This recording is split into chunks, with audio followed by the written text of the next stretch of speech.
Speaking of a book, I'd like here to share with you a quote that has played a major importance in all my thinking and in all the writing of the books that I produced on the markets and their philosophy.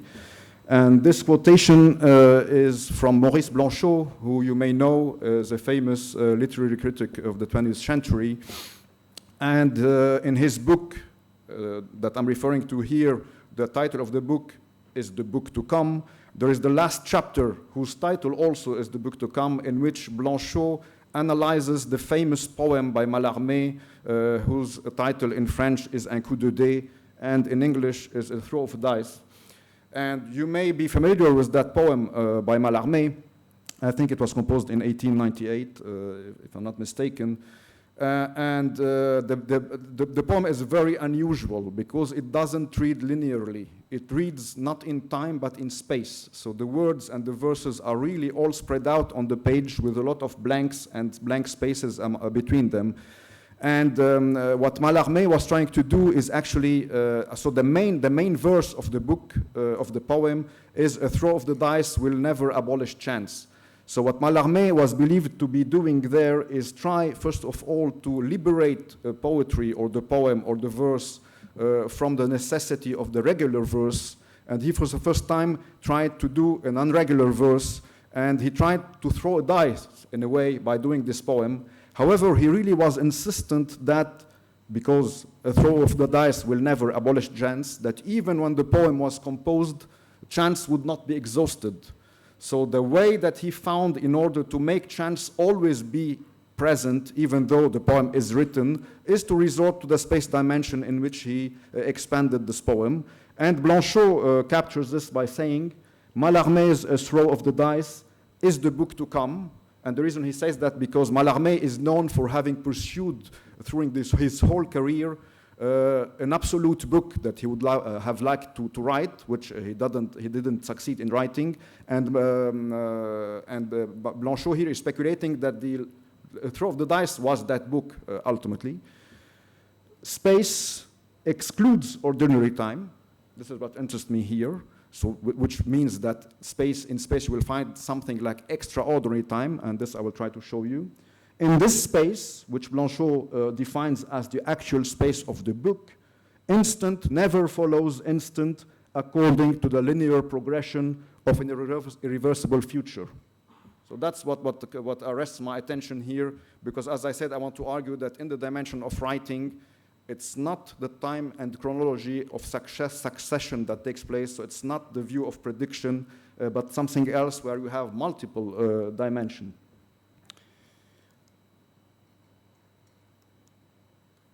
Schumann mentioned the book that I have just written and launched in Beirut 3 days ago. This is the title of the book. And from the blurb of the talk that I gave at Musée Sursault when I launched the book, there was this phrase here. I say, the market has the nature of a book. So that's one more proof of what I would like to say. Hence, it has the nature of space and not of time. The market writes the future. Which means basically that what I'm trying to argue here is the future must be written, not predicted. Again, to remind you of the opposition that I make between prediction, time dimension chronology, and the space of writing and the space of the book. Let's go back now to Earth and to the financial market. And as I said, the financial market and the future. So obviously, whoever talks about the future, the financial market is the place to be in a way, because as I said, the future is the commodity of the market. So the financial market has the future and contingency written in it. Why I say that? It's because the financial market is constituted of stocks, bonds, future contracts, options, and generally what we call contingent claims. So those things that are traded on the market as opposed to a market of oranges, say, or commodities, these things are predicated on time. So for instance, a bond has a maturity, a stock is only a bet about the future wealth of the company. Options are conditional contracts, as you know, also they have a maturity. Therefore, all these financial instruments really have a time dimension written on them, and as a matter of fact, if you look at the prospectuses, because there are contracts that are written, that are exchanged between counterparties, so in those prospectuses, you do have the maturity of the bonds written on it. So it's really literally that the future, the market has the future inscribed in it. However, those things, as soon as they trade, the market prices that will admit will fall back, unfortunately, in the time dimension that I want to criticize, because everyone will then look at the market as the random behavior of the prices of those things and will want to predict their prices, hence algorithmic trading and hence all the people who speculate in the market. So therefore, they have the future written in them. However, their prices will fall back in the time dimension of the future. Let me here add something that I said before, is that because of those derivatives, I said that the market becomes massive. So I, for one, would argue that because of utter massivity, the market will not be reducible to an algorithm. It is, according to me, as massive and as predictable as the future or as history itself. I think of the market, if you think about history, I mean history with all the events unfolding in it, all the unpredictable and unimaginable events sometimes, if you think of it as a movie, I'd like to think of the market as the soundtrack of that movie, except that it's a soundtrack which is quantitative, it's written in numbers, which are the prices. So to me, the market is, again, not identifiable with a prediction algorithm or probability theory. It is history, only quantitative.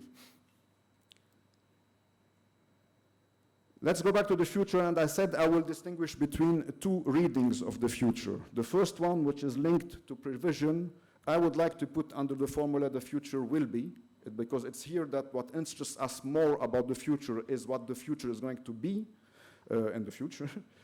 And this, of course, is the dimension where we talk about prediction, prevision, vision. So hence there is the idea of light, because light and vision. Whereas my reading, at least, of the formula, the future is the alternative dimension, where I said the future must be written. And here, when you talk about writing, you are literally talking about an engraved record, about an archive. And because it's an engraved record, so it is matter. So here I'm trying to oppose light and matter. And of course, I will try to argue for the second reading. Let me first review a little bit the reading of the future will be. So this is typically the view of algorithmic trading. This is what we call technically Brownian motion, and Brownian motion is typical of the modeling of the behavior of stock prices. I'm sure you're all familiar with such screenshots of the behavior of some asset that is trading freely on the market. I will not delve into the technical details here, but what you need to understand is that no matter how fine the time scale that you look at, the behavior of that price will be random and unpredictable. That is why high-frequency trading is making sense today, because no matter how quick you are in reacting to the transaction, there will still be unpredictability, therefore you will still want to use a probability. And by the way, this amazing property of Brownian motion is a mathematical fact, so it's very counterintuitive. And Brownian motion, for the technically minded among you, is characterized by a number which we call volatility, and this is a number that measures how random the path is. So again, this is the view of algorithmic trading, because crucially it is expanded in the time dimension. Whereas, and of course, Brownian motion is very simple. It's the most simplest of processes that is being used in finance. So the algorithms that deal with that are more evolved than what the previous picture may have suggested. And it's not uncommon today that we complicate that view by making volatility self-stochastic and by admitting jumps in the paths of prices. Well, anyway, this, as I said, is the time dimension and the view of algorithmic trading, which I want to contrast with the other view, the view of the record and of writing, and which, the PowerPoint is not very clear here because probably because of the system. I apologize for that. Because obviously it was done on another software than the one that is used here. Let me try to, maybe here it's clearer. So that is the picture that I really want to show you. It's not a picture that people are very familiar with. What is this? This is an instant snapshot. So the dimension here is not time. So it's an instant snapshot of the prices of vanilla options that are trading, say, on a listed exchange. In that case, it's vanilla options trading on the Eurostoxx index, which is the European index, or equity index. And so it is a snapshot which is taken at some moment. And here, what you cannot distinguish, all the blue lines that you see here are bid and ask prices of options written on that single asset. The first picture that I showed you was the algorithmic trading concerned only a single asset, mind you. Whereas here we have instantly the prices of the maybe 1,000, I think in that case there are 1,200 of them, of options written on that underlying equity. And this is what people who are trading options typically in Chicago are very familiar with. And the dimensions of that pictures are not time, because time here is instant, it's instant. They are dimensions of the maturities of the options and of the strike prices of the options. So the dimensions here relate to writing, really. And the reason why this surface here is not flat is that if you remember from the picture earlier of the underlying stock which is trading, which has one single number characterizing it, which is volatility, here you find that contrary to that picture, the market of options assumes that each option that is trading here thinks that the volatility of the underlying is different. This is why every single one of them lies on a different level than the next. So here we have space rather than a flat surface. And this really relates to a book. And by the way, traders commonly refer to options book rather than anything else. And what makes the stuff even more comparable to a book is that not only traders today are willing to trade options written on the underlying, but they trade also options on options. So recently in Chicago, there have been introduced something which is called the Volatility Index, which really assumes that the volatility is not constant, as I said, because if volatility were constant, then in the previous pictures, all options, according to Black-Scholes theory, would be trading on a flat surface.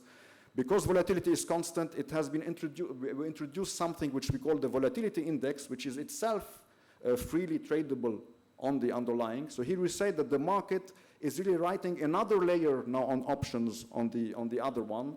And because the volatility index is freely trading itself, it becomes itself volatile. Therefore, you can write options on it, and those options are traded in turn. So, and all of this is happening in a single instant. So the snapshot of the market gives you this multiplicity of prices, all relating to a single underlying. However, here the dimension, as I said, is a dimension of a book or of space. And not only every single option is one page of the book, but you have the whole book, which is a volume, and another book you are writing on it, which is the options written on the options. How much time do I have now? 1 minute? 2 minutes. So I'll probably stop here and maybe leave for questions and maybe say a word, because I had in mind to take you to the core of the problem and to do the metaphysics. However, to circle back to Mallarmé here. Yeah, so I will escape all this. Oh, okay. Yeah. So, okay, here. So I'll finish with that.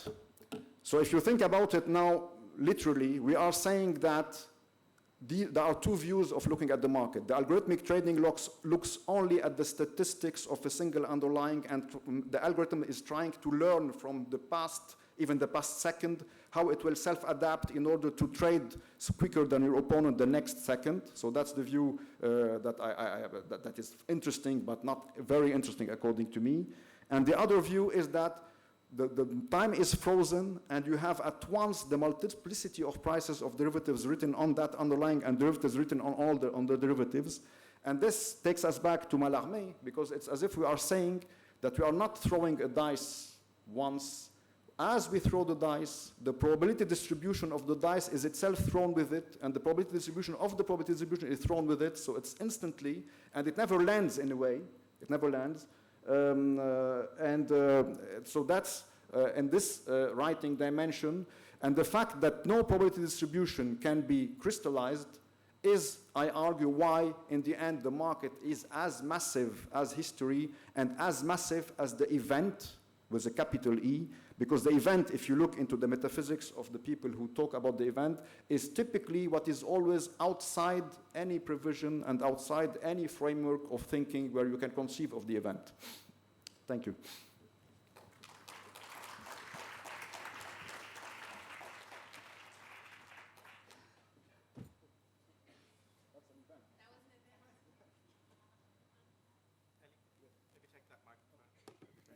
Hi.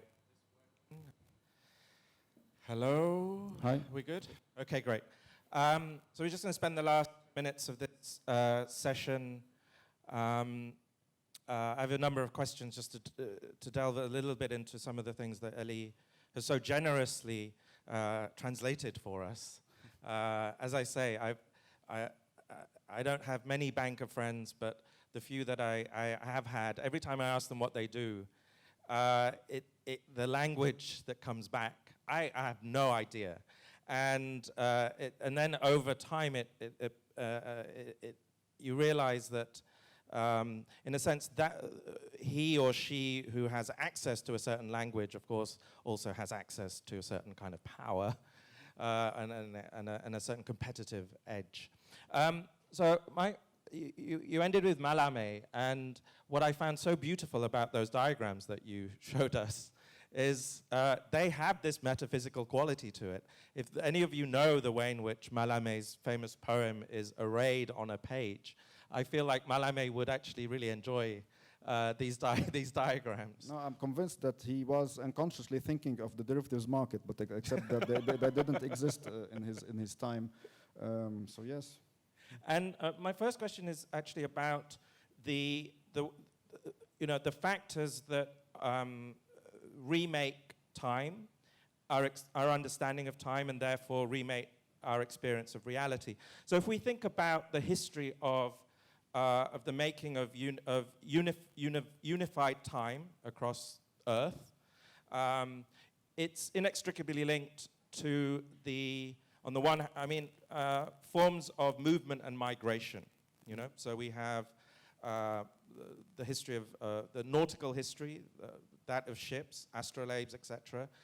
We then have trains, and one of the ways in which basically time had to be unified, of course, was because a train would go from one town to another, and if you were living in town 2, you needed to know when that train arrived. And by the way, this is how Einstein discovered the relativity theory, because in his days, the major problem was how to synchronize clocks precisely because of the trains. And he discovered that it was very tricky to synchronize clocks in absolute terms. So you had to send the signals, and this is how he came up with the idea that the synchronicity was before time in logic, and he came up with a relativity theory. Yes, sorry. Yeah, no, exactly. And so on the one thinks about the making of modern time as I say, inexorably linked to us moving in time and space. Well, let's say moving through space and therefore in time, and therefore the construction of a unified time. Then, of course, as I mentioned earlier, the invention of Greenwich Mean Time, the idea that there's a point 0, and that there will be time zones that are arrayed from it. And of course, we know about this. But so much of, I wonder whether, my question is is the market, in a sense, remaking, we are going to get this fixed in the break. If time was being remade by that history and that tradition, is the market somehow a protagonist in the remaking of a time now in the 21st century? Well, it's not without reason that I mentioned Mallarmé. This is to tell you that all those ideas are not new. I mean, the ideas that I'm arguing here, that the future is unpredictable, I mean, this is not a new idea. Actually, any metaphysician will sooner or later encounter the idea that the future cannot be predicted, and that the event is precisely If you look at people who have thought about the event, like Bergson was among the first, among the moderns, then you have philosophers like Badiou and Deleuze who have taken up this problem. So all those ideas whereby the event in the sense of the unprecedented or the unheard of or the inconceivable is by definition something that's always outside the box. So it's completely, it's going systematically to diverge from any possibility tree, from any decision tree, from any algorithm. So that's not a new idea. What's new here is that the market, according to me, is simply succeeding finally to make this very deep idea perceptible to us through a medium, which I call the medium of contingency. That's hence the title of my book. So this new medium, this new matter, which puts us in contact with this metaphysical insight whereby the future is completely unpredictable, that is what is new. But the idea is not new. So what I try to argue in my book and everything is try to explore this new medium, try to say why the market can qualify as a technology of this. And to put it in a nutshell, as I mentioned Einstein earlier, that's not without a reason, because Einstein, there was a paradox in his time having to do with the speed of light. And I don't know who mentioned the speed of light at some point in the beginning. So there was a paradox about the invariance of the speed of light, and it's because Einstein wanted to solve the paradox that he ended up completely overturning the most basic fundamental ideas that you have about time and space. Here, what I have found in my field is that there is a similar paradox. There is the paradox that I briefly showed you here, where option prices do not unfold, do not live in the time dimension, but live in the writing dimension. And every time you think that you have tried to frame an algorithm whereby you can evaluate an option, the price of an option written on that option will destroy whatever algorithm you have. And this not even in time, this instantaneously. So there is here a very pressing paradox that has attracted me, and it's simply, metaphysically speaking, in trying to solve it or express it, that I discovered the philosophy of a young philosopher who is called Quentin Meillassoux, who is a disciple of Badiou, who I often refer to in my books.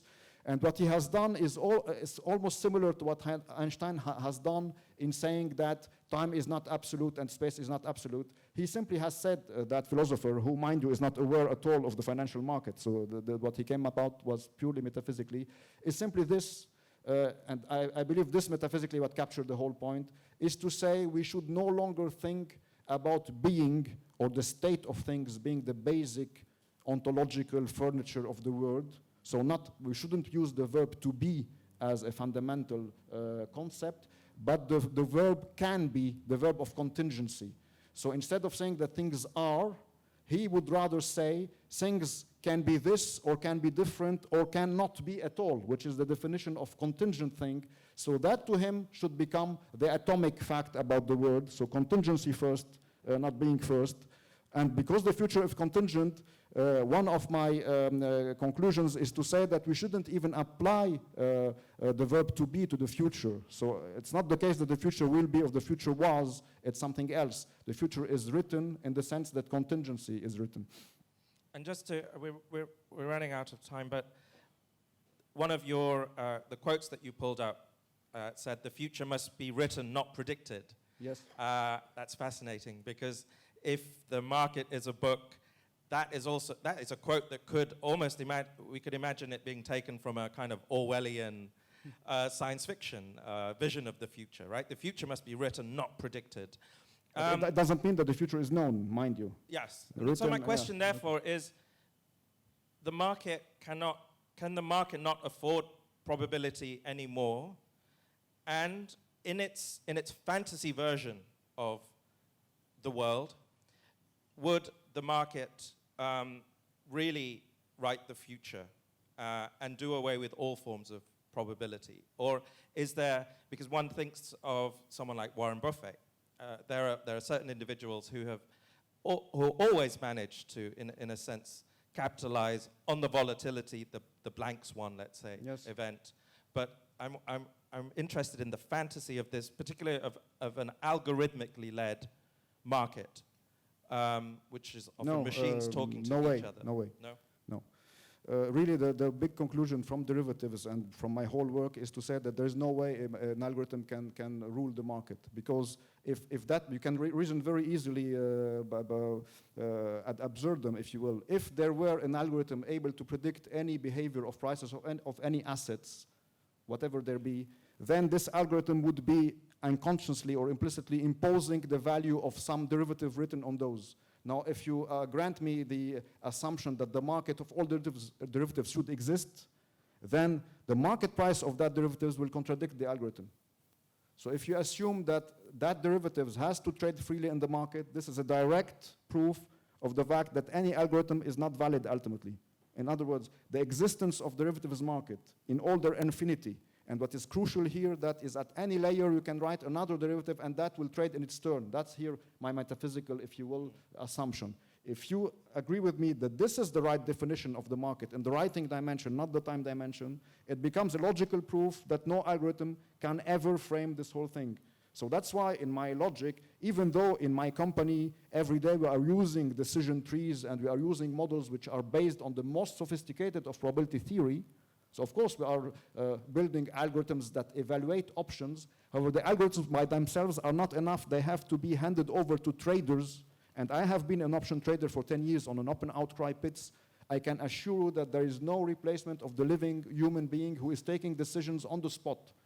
The market is so unpredictable and so random that you have to be present there and to make decisions on the spot in order to deal with the market. And I personally don't believe that any hedge fund can consistently make money. The only people who can make money consistently in the market are the market makers. So those who are standing in the market and not betting on the market. So these are not gamblers, they are not bettors, they are really producing the market by quoting bid and ask spreads like the ones that I showed you on the picture with options. And this is what I've done for 10 years. You don't make huge amounts of money, but you make money consistently. And to me, it's only through their eyes that you can perceive what the market is as a metaphysical category. Fantastic. Will you please join me in thanking Elie Ayache for bringing these amazing ideas to us? Thank you.